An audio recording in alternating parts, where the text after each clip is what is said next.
Hello students, welcome to my YouTube channel tutorial classes by Garima Singh. आज हम लोग BCA second sem की maths पढ़ेंगे। इसका नाम मैथमेटिक्स 2 है और इसमें हम लोगों की यूनिट 2 चल रही है। यूनिट 2 में चैप्टर हम लोगों का फंक्शन चल रहा है। ठीक है, तो फंक्शन में आज हमें ट्रिग्नोमेट्रिकल फंक्शन पढ़ने हैं। तो देखिए, हम लोग एक्चुअली पढ़ रहे थे डोमेन और रेंज। तो ट्रिग्नोमेट्रिकल फंक्शन में अगर साइन एक्स, आपको पता है इसमें 6 होती हैं चीज़ें, sine x, cos x, tan x, cosec x, sec x, cot x. तो इन पे हम देखेंगे कि इनका डोमेन क्या होते हैं और रेंज क्या होती है। ठीक है, तो हम लोगों को पता है कि साइन एक्स और कॉस एक्स की वैल्यू -1 से और 1 के बीच में ही होती है। -1 और 1 भी होती है और इन्हीं के बीच में लाई करती है। तो इसलिए साइन एक्स का जो डोमेन होगा वो क्लोज इंटरवल के अंदर -1 और 1 होगा। रेंज भी -1 और 1 होगी। ऐसे ही कॉस एक्स में डोमेन और रेंज की वैल्यू -1 से 1 और रेंज भी -1 से 1। इसके बाद बात आती है टेन एक्स की। Tan x is equal to होता है sine x upon cos x which is not defined when cos x is equal to 0। Upon में अगर जो चीज़ लिखी है वो इक्वल टू 0 हो जाएगा तो किसी भी नंबर को या किसी भी चीज़ को अगर हम 0 से डिवाइड करते हैं तो क्या हमको मिलता है, इन्फिनिटी मिलता है। और इन्फिनिटी होता है हमारा नॉट डिफाइंड फंक्शन।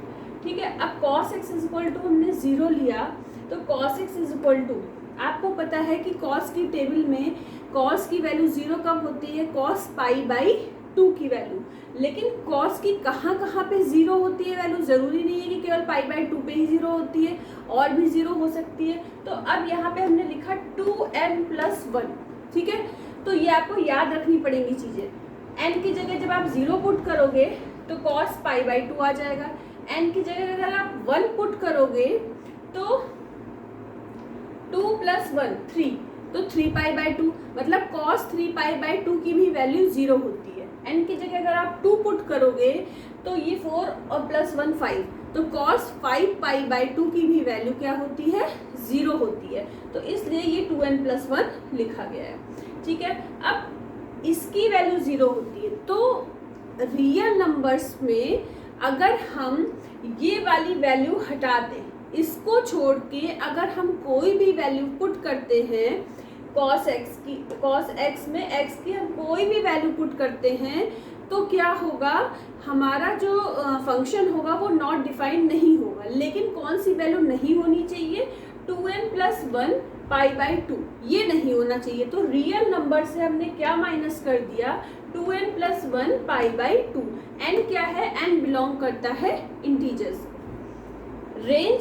रेंज क्या हो जाएगी, range is equal to real numbers. tan x take all values of x। ठीक है, तो रेंज में ये हो जाएगा। इसके बाद sec x is equal to क्या होता है हमारा 1/cos x। फिर यहाँ पे अगर cos x की वैल्यू 0 हो जाएगी तो फंक्शन नॉट डिफाइंड हो जाएगा। तो हमने सेम cos x का ऊपर निकाल रखा है, वही हमने यहाँ पे लिख दिया cos 2n+1 π/2। तो डोमेन से हम क्या माइनस कर देंगे, r माइनस रियल नंबर से ये माइनस कर देंगे। ये इसको छोड़कर सारे रियल नंबर्स हो सकते हैं। और इसकी रेंज क्या होगी, देखो sec x में क्या आता है, 1/cos x। cos x की रेंज हमारी क्या होती थी, -1 से 1, लेकिन क्लोज्ड इंटरवल में होता था। लेकिन sec x में क्या होगा, माइनस हम करेंगे r माइनस दिस, लेकिन इंटरवल क्या होगा, ओपन इंटरवल, -1 से 1, लेकिन दोनों तरफ कैसा इंटरवल है, ओपन इंटरवल। ये हम फिर से बोल रहे हैं, ये आपको याद रखनी है चीजें, यही क्वेश्चन में यूज होंगी। cot x क्या होता है हमारा, cos x upon sine x। अब अपॉन में क्या आ रहा है, साइन x। साइन x अगर 0 हो गया तो फंक्शन नॉट डिफाइंड हो जाएगा। तो sine x is equal to 0 लिखा। अब साइन की वैल्यू 0 कब होती है, एक तो साइन 0 पे, मतलब 0 अगर एंगल होता है हमारा तो वैल्यू साइन की 0 होती है। तो हमने यहाँ पे लिखा n π, और n की जगह 0 1 2 3 अगर 0 ले लेंगे, n की जगह 0 ले लेंगे तो केवल पाई बचेगा। ठीक है, n की जगह 1 लेंगे तो पाई, n की जगह नहीं, अगर 0 लेंगे तो ये पूरा 0 हो जाएगा। 1 लेंगे तो पाई, 2 लेंगे तो 2 पाई, मतलब साइन में पाई, 2 पाई, 3 पाई, 4 पाई, 5 पाई, इन सब की वैल्यू क्या होती है, 0 होती है। तो हम क्या करेंगे, डोमेन में रियल नंबर से क्या माइनस कर देंगे, n pi, n belong to integers. तो यहाँ पे भी रेंज इज इक्वल टू क्या हो जाएगा, रियल नंबर्स। ठीक है, तो tan और cot का आपको याद रखना है कि रेंज क्या हो जाएगी, range is equal to R real numbers, केवल इतना लिखना है। कोसेक एक्स क्या होता है, 1 upon sine x is not defined when sine x is equal to 0। तो सेम यही वाला कॉन्सेप्ट आ रहा है, sine x is equal to 0। तो यहाँ पे भी क्या हो जाएगा, domain is equal to R minus n pi, n belongs to integer. अब देखिए साइन, यहाँ पे साइन यूज हुआ है तो साइन में भी रेंज की वैल्यू क्या होती है, -1 से 1, लेकिन यहाँ पे क्लोज्ड इंटरवल होता है, लेकिन यहाँ पे क्लोज नहीं, यहाँ पे ओपन इंटरवल होगा। तो इन वैल्यूज को अगर हम माइनस कर देंगे, अब ओपन इंटरवल का क्या मतलब है, क्लोज्ड इंटरवल का मतलब है कि इसके इधर कोई वैल्यू नहीं है और इस राइट 1 के बाद कोई वैल्यू नहीं है, 1 पे क्लोज हो रहा है, -1 से कम कोई वैल्यू नहीं, यहाँ पे भी क्लोज हो रहा है।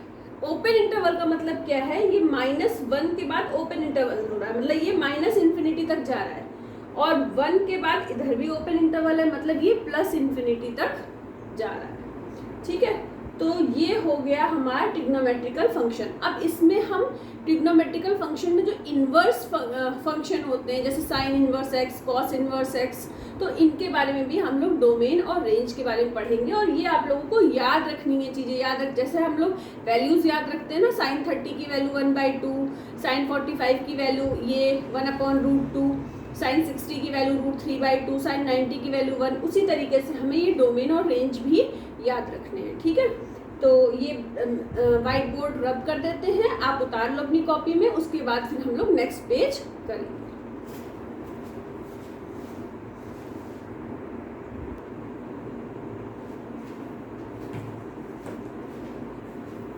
अब देखिए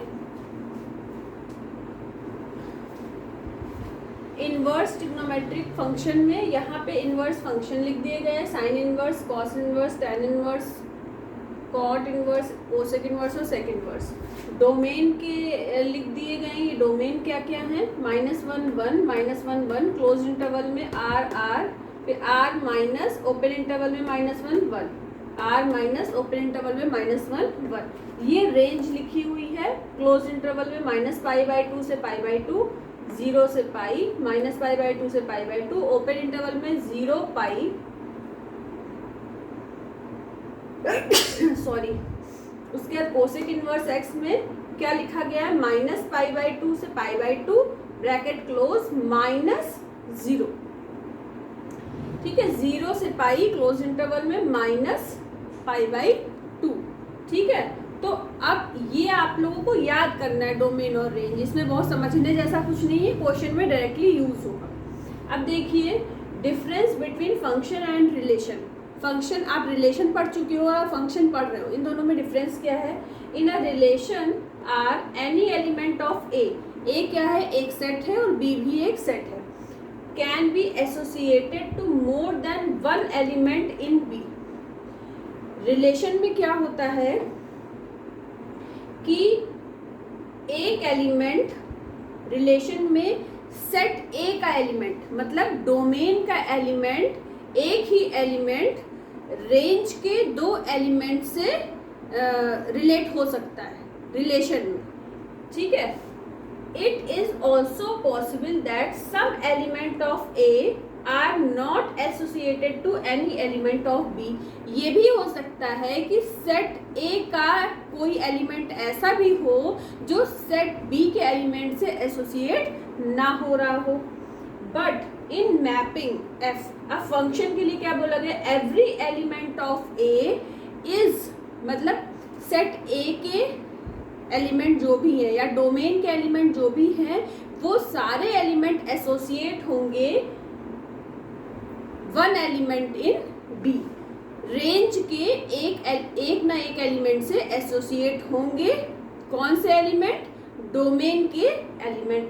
अब इसका एग्जाम्पल देख लीजिए। अगर सेट ए गिवन है 1 2 3 4 5, सेट बी गिवन है ए बी सी, तो पहला ये आर लिखा हुआ है, ये दो रिलेशन गिवन है आर और एस, ठीक है।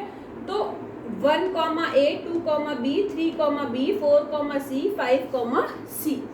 अब ये है, ये जो दिया हुआ है रिलेशन, ये एक फंक्शन है from set A to B. यहाँ हमने लिखा है function from set A to B, ठीक है, क्योंकि फंक्शन की हमारी डेफिनेशन होती है कि सेट ए के सभी एलिमेंट सेट बी के किसी न किसी एलिमेंट से एसोसिएट होते हैं। 1 किससे एसोसिएट हुआ है? ए से, 2 बी से, 3 बी से, 4 सी से, 5 सी से।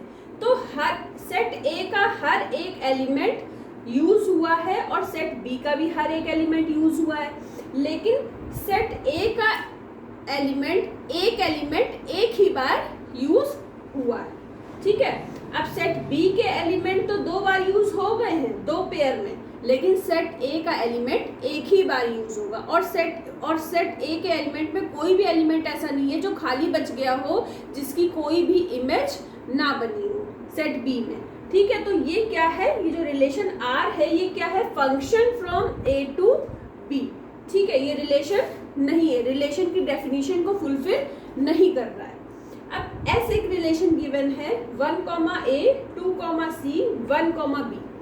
अब देखिए 1 का रिलेशन ए से भी है, 1 का रिलेशन बी से भी है, तो ये फंक्शन में नहीं हो सकता। ये रिलेशन में तो हो सकता है कि सेट ए का एक ही एलिमेंट सेट बी के 2 एलिमेंट से एसोसिएट हो सकता है, लेकिन फंक्शन में ये चीज़ नहीं हो सकती कि सेट ए का एक ही एलिमेंट सेट बी के 2 एलिमेंट से एसोसिएट हो जाए। देखिए 1 ए से भी एसोसिएट हुआ है, 1 बी से भी एसोसिएट हुआ है। तो ये जो डेफिनेशन है ये रिलेशन की है, relation from A to B. तो ये वाला जो ऑर्डर्ड पेयर जो बने हुए हैं, ये एस क्या है? रिलेशन है from A to B. R क्या है? फंक्शन है फ्रॉम ए टू बी। आज के लिए इतना ही। All the best to all of you. Thank you.